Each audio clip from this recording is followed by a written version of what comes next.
VOA news minute के साथ मैं हूं आयशा तंजीम।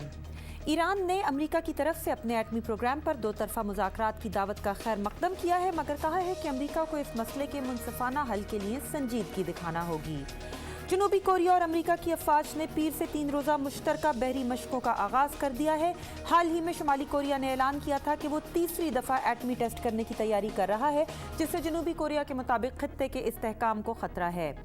क्यूबा में अवाम के साथ सदर फिडेल कैस्ट्रो ने भी इतवार को पार्लिमानी इंतखाबात में वोट डाला, लेकिन मुखालिफिन का कहना है कि ये महज नाम निहाद इंतखाबात हैं, क्योंकि क्यूबा में मुनज़्ज़म हिज़्ब इख्तिलाफ पर पाबंदी है और तमाम उम्मीदवारों को हुक्मरां कम्युनिस्ट पार्टी नामजद करती है। और ट्विटर ने ऐलान किया है कि एक नए साइबर हमले में उसके 2.5 लाख मेंबरान की मालूमात चोरी कर ली गई हैं। आप देख रहे थे VOA न्यूज़ मिनट। मज़ीद खबरों के लिए देखिए हमारी वेबसाइट urduvoa.com।